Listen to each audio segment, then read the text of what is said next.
Hello there. Welcome to Just the Discs. We talk about Blu-rays here. My name's Brian, and today I'm just going to run through my latest Vinegar Syndrome package. This is for, April of 2023. Instead of starting with the Vinegar Syndrome titles, I'm going to start with 3 partner label titles. And these are all partner labels that I love, and I wanted to sort of get them out in front. So let us start with the latest from VHShitfest, as it can be pronounced. You can pronounce it another way as well. This is their latest release, Justice Ninja Style. So this is the wonderful slipcover. Blink and you die in the dark. And then I guess this might be the original VHS cover. This one is from 1985, I believe, 86.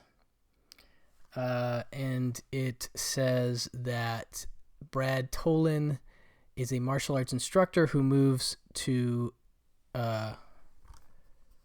DeSoto to open a karate school. He is framed by Chief Deputy George and his partner, Officer Grady, for a murder he didn't commit, and is thrown in jail, uncertain if he will ever see a trial.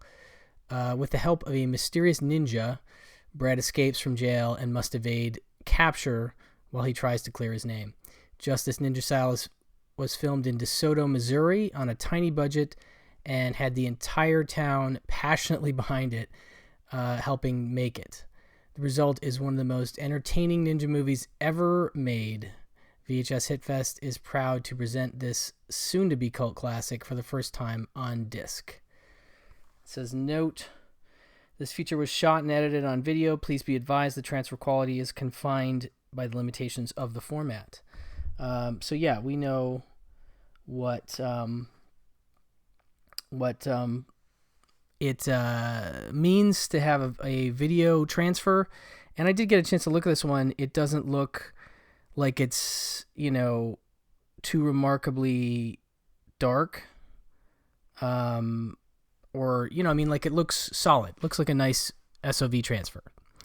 And I didn't get a chance to watch the whole thing yet, but I've been so enjoying the VHShitfest selections thus far that this one I hit pre-order on right away as soon as it was announced, and I'll probably do the same for future VHShitfest titles. But ninjas, 80s, shot on video, I mean, come on. It sounds super fun.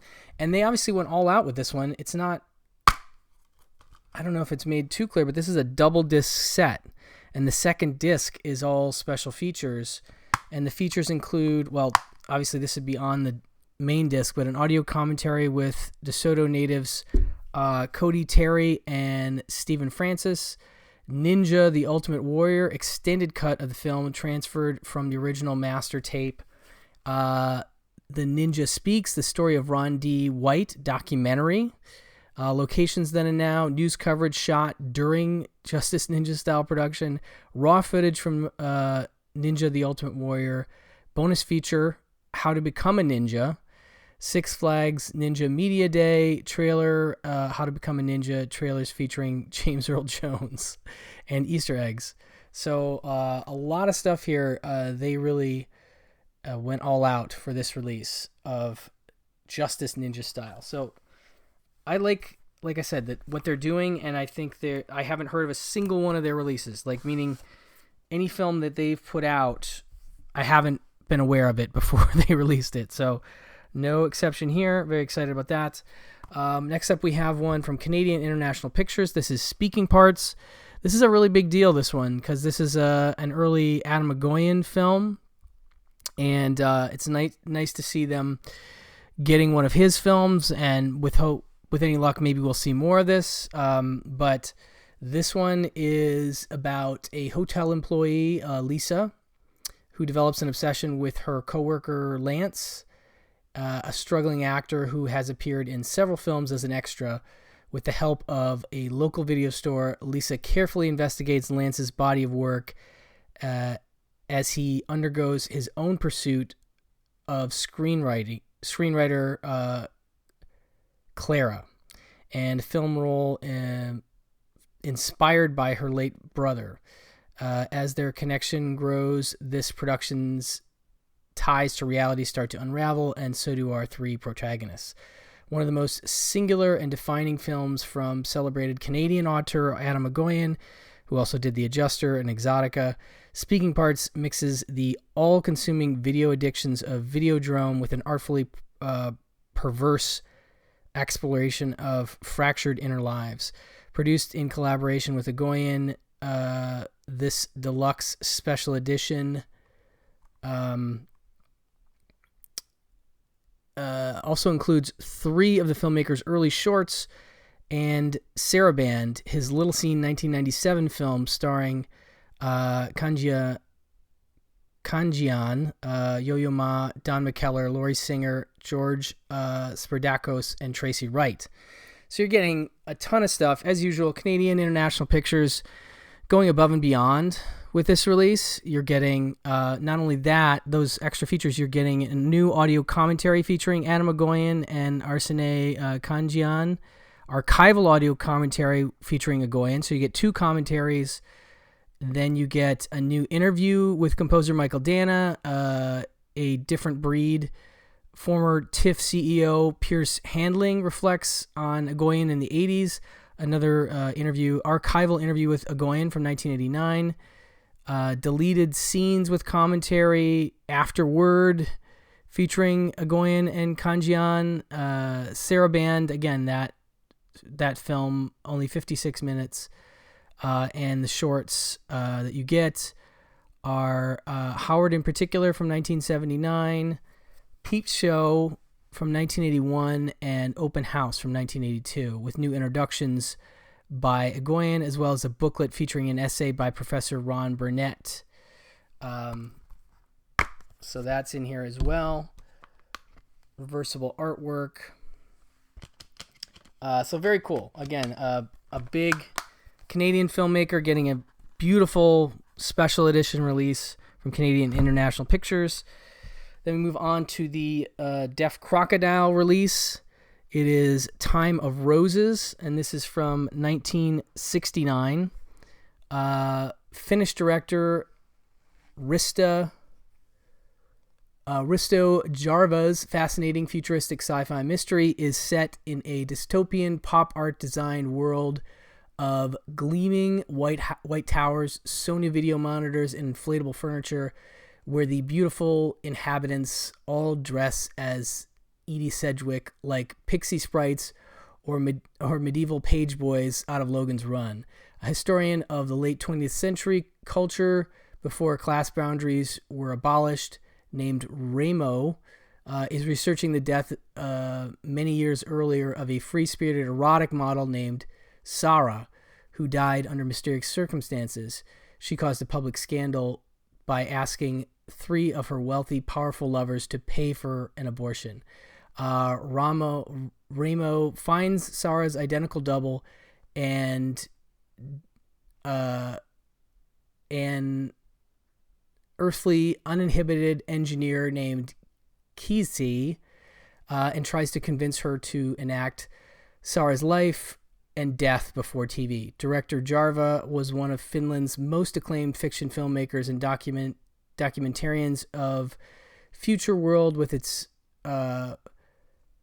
before he was tragically killed in an auto accident returning from a screening in 1977. His fabulously quirky vision of a future world with its fragmented and abstract political conversations and semi-orgies, all waving hands and sitar music, would have delighted both Andy Warhol and Rainier Werner Fassbinder.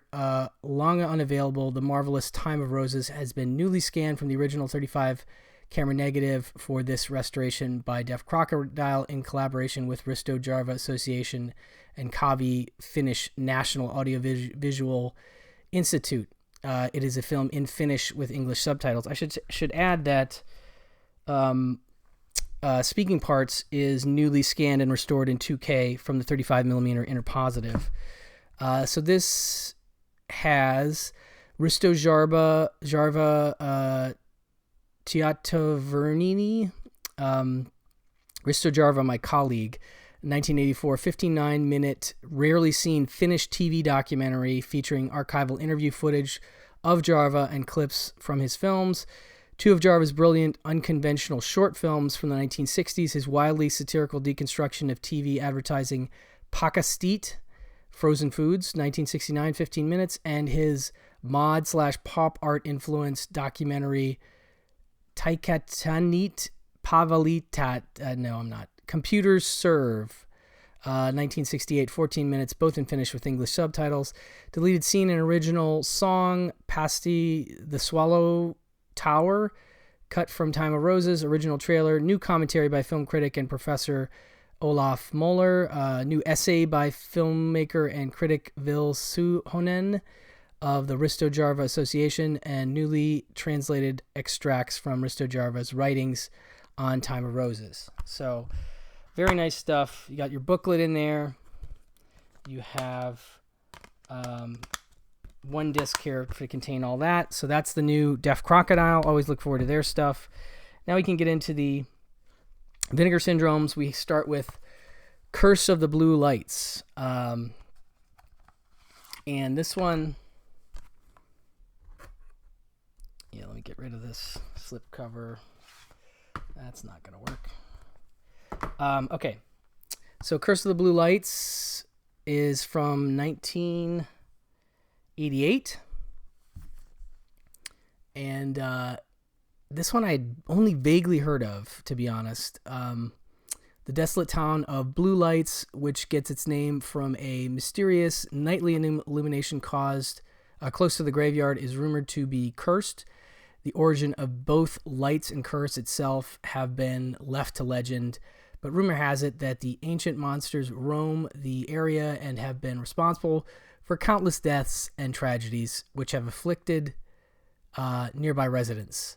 When a group of college students decide to spend a night investigating these supernatural occurrences, they quickly find themselves in for a nasty surprise after uncovering an ancient relic which leads them into the terrifying subterranean layer of the Muldoon Men, giant monsters who need to ingest human corpses in order to sustain their strength. A lo-fi monster film oozing the regional charm, John Henry Johnson's Colorado-lensed Curse of the Blue Lights is a cheerfully entertaining and highly original take on a traditional, quote, creature feature, enhanced by excellent practical effects and a sense of wild twists and surprises.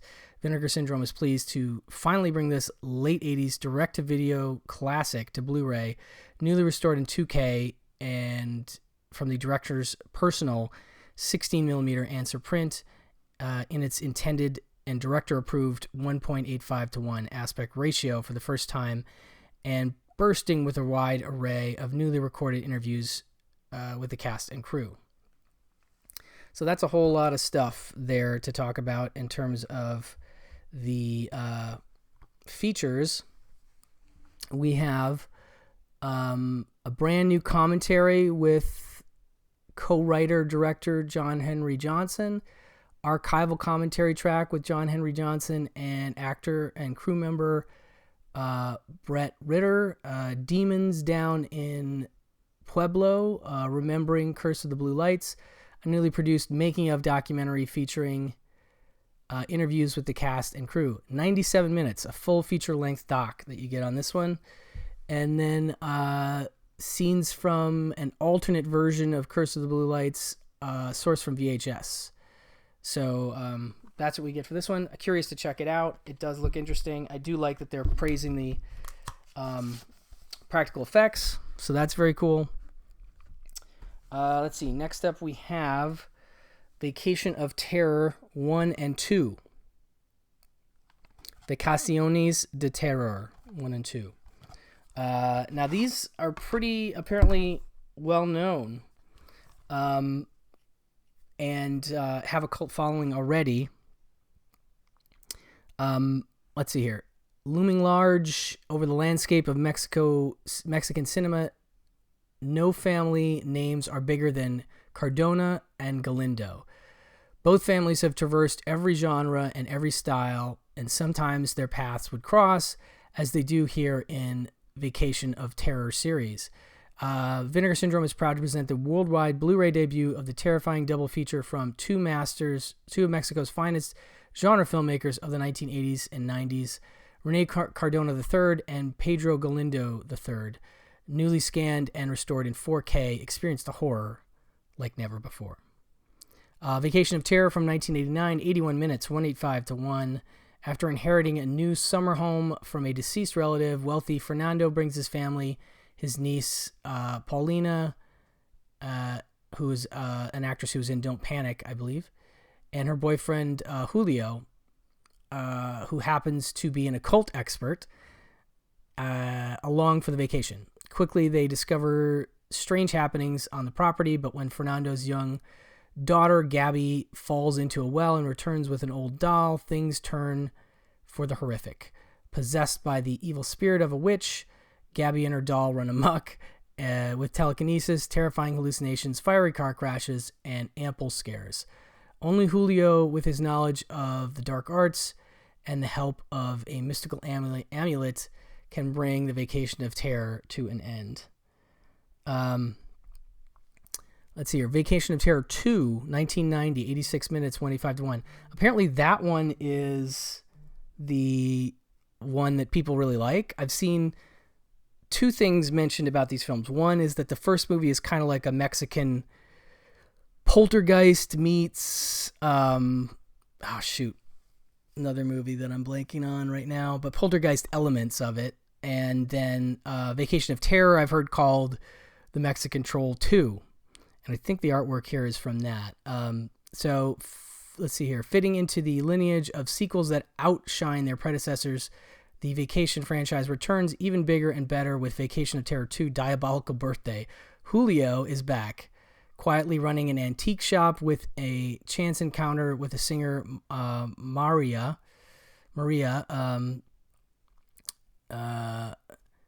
and her younger sister, Tanya, brings him face-to-face with the evil doll, and the nightmare begins again. Racing to a birthday party for young Tanya, who is now under the doll's spell, Julio arrives in time to witness the carnage begin, but will he be able to stop it again? Filled with action-packed set pieces, face-melting gore, and buckets of blood, the sequel ratchets up every aspect of the original. So, very much looking forward to that. I watched part of Vacation of Terror yesterday. Interesting, but definitely curious about Vacation of Terror 2. Special features: video interview with Gianella Hassel and Gabriel Hassel, actors in Vacation of Terror, 12 minutes. Video interview with Eugenio Castillo, composer of Vacation of Terror, 10 minutes. Backlot Rats with Carlos East Jr. and Ernesto East, actors in Vacation of Terror, 19 minutes. And video interview with George Fairfan, special effects artist on Vacation of Terror, 13 minutes. So both of these are in Spanish with English subtitles, I believe. All region. So that is Vacation of Terror 1 and 2. I'm always curious about these, movies like these two that have a following that I wasn't fully aware of. I vaguely have heard the title of this movie, but this is definitely one that was off my radar. So it's cool when Vinegar Syndrome brings them out, especially together. I will say the only bummer is they're both on one disc in this case. And then lastly, I'm not going to show the slipcover for this one, but it's 5 Women for the Killer. And this is from 1974.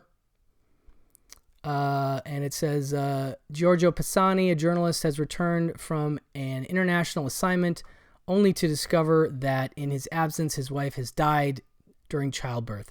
However, a seemingly unavoidable tragedy takes an unexpectedly sinister turn when Linda Franzi, his wife's doctor, reveals that Giorgio is sterile and therefore couldn't have fathered his wife's child. Soon after learning this terrible news, a mysterious black-clad killer begins stalking the city, viciously murdering pregnant women who were in the same maternity clinic as Giorgio's deceased wife. Could Giorgio, in a fit of guilt-ridden madness, be responsible for these horrendous crimes?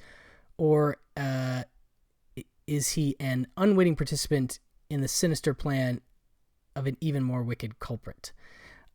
Exceptionally mean-spirited giallo made at the height of the giallo's genre's modern age.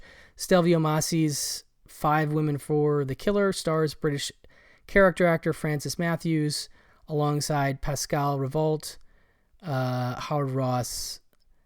Barely seen outside of its native Italy, Vinegar Syndrome proudly presents the world Blu-ray debut of this equally nasty, shocking, and highly stylized whodunit, newly restored in 4K from rare archival film elements of the never on video original theatrical cut, and featuring a host of new exclusive extras.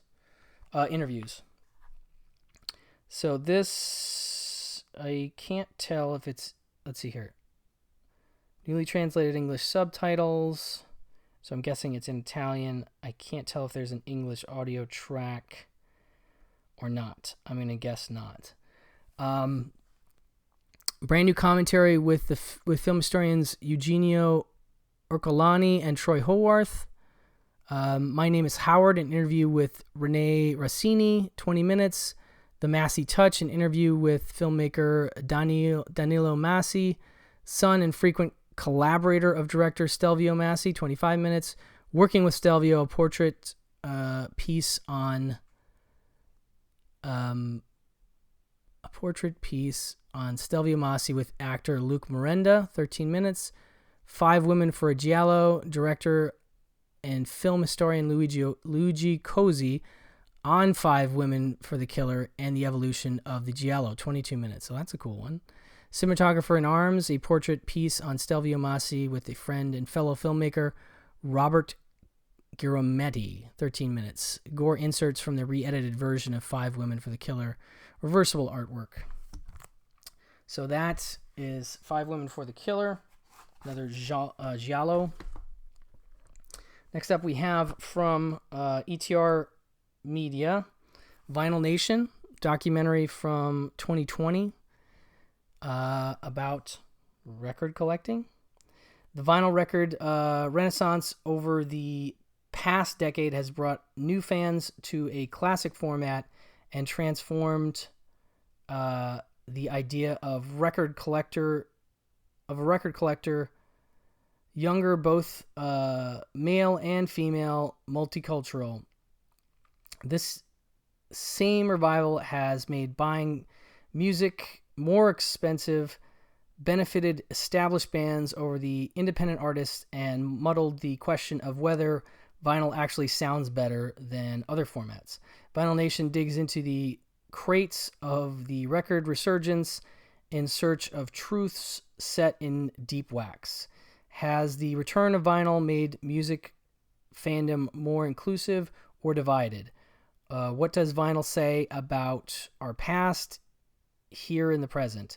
How has Second Life of Vinyl changed how we hear music and how we listen to each other?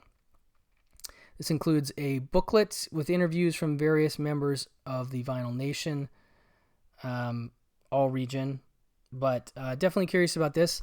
I, do collect some vinyl, but I have to be careful about my vices because I have too many. And Blu-rays and DVDs, movies in general is enough to occupy me ultimately, and it's a tough thing to put on something else that I might want to collect. But I am intrigued by this doc. Definitely want to check that out. This next one is from Utopia, and I'm reading some good stuff about it. The Civil Dead. Now, this is from 2021, and there's not much on the back here. A misanthropic, struggling photographer just wants to watch TV and eat candy while his wife is out of town, but when a desperate old pal resurfaces, his plans are thwarted with spooky consequences. So, I just read some good reviews on Letterboxd about this one, and I'm intrigued by that very minimalistic summation. Looks like it won a Slam Dance Award in 2022. Includes a commentary with Clay Tatum and Whitmer Thomas, who are, I guess, co-director and stars. It also has deleted scenes. Anyway, haven't had a chance to check this one out yet, but Utopia has put out some really interesting films from the recent years, and this one I'm intrigued. I don't know if it's a horror movie. I don't know where it goes, but that's all the more interesting to me. So that's The Civil Dead. And then we have just a couple more things. We have The Great Basin. This is from Circle Collective. And this one is From Below the Earth to the Stars. The Great Basin is a documentary feature that builds a complex panorama of rural Nevada in the western United States through a tapestry of characters who work, live, and play there. The Great Basin is the location of the loneliest roads in America and can be seen as a microcosm of the economic, social, and ecological marginalization of the 21st century rural communities. Definitely want to watch this. I love documentaries about interesting characters, sometimes from smaller towns or less urban areas. I mean, there's certainly interesting people in cities, but I find that, folks that live off the beaten path tend to be sort of off the beaten path themselves. So I'm very intrigued by who gets interviewed for this documentary and what they have to say. Very intriguing. The Great Basin. Audio commentary of producer-director Charles DeVink, sound recorded Zan Marquez Caneda, and director of photography Yoshio Kitagawa. And a Q&A with director Shivas DeVink and artist Oscar Tuazan at the Lemley Monica Film Center. And then Cedar Spring Water School, a featurette examining Oscar Tuazan's art project and the importance of Cedar Spring to the indigenous people of Nevada. This is in Region A lock disc. Yeah, very curious about this doc. And I love the artwork, the alternate artwork that's on the cover there.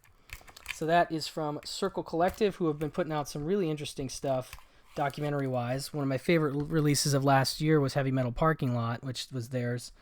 So good stuff. And then last but not least, we have from Saturn's Core, Red Cockroaches. And this is, of course, shot on video from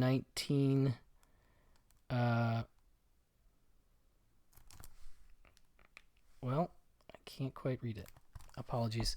Let's see here. Set against the mysterious backdrop of a futuristic New York City besieged by acid rain and populated with mutated insects and flying cars, bartender Adam repeatedly encounters a mysterious and enchanting young woman who leaves behind a tooth on the subway, triggering an obsession that quickly disrupts the overall banality of his day-to-day existence. This enigma slowly begins to reappearing in different aspects of Adam's life as a prospective roommate during a graveyard tryst, and eventually as his long-lost sister who's recently awoken revelation of sibling kinship does not bring a stop to the couple's lustful impulses and sexually charged mind games, eventually leading to a blood-soaked climax fueled by repressed family abuse, fast food foreplay, and ever-watchful eye of the ominous DNA 21 Corporation.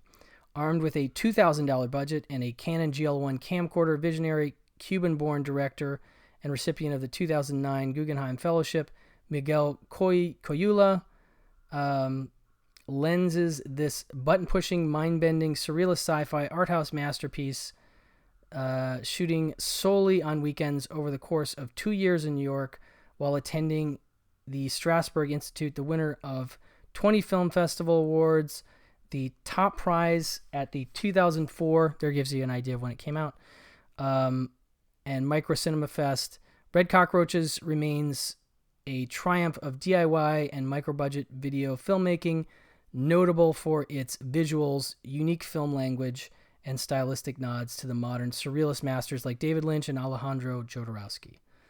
Intriguing. Definitely a Saturns Core title that I want to check out. Includes audio commentary with Miguel Coyula and actors Adam Plach and Jeff Pachillo. Making of Red Cockroaches, archival featurette with director Miguel Coyula. Discovering genius filmmaker Jason Santo on Red Cockroaches. Valvula Deluz, aka Light Valve, 1997 video short directed by Miguel Coyula, 47 minutes, deleted scenes, the Front Row TV review, trailers, reversible artwork, etc. 82 minutes, all region. So that'll do it for this month's package from Vinegar Syndrome. Just want to make you guys aware of what they're putting out, as it is so much stuff every month that it is hard to keep track of. But I'm definitely excited for Justice Ninja Style, Speaking Parts, Time of Roses, Curse of Blue Lights, they're all Civil Dead. I mean, I want to watch all these, the Great Basin. So I just wanted to make you guys aware of them, put them on your watch list, maybe consider them for future sale. But anyway, thank you so much for watching. Thank you so much for listening, and I will talk to you soon. Bye-bye.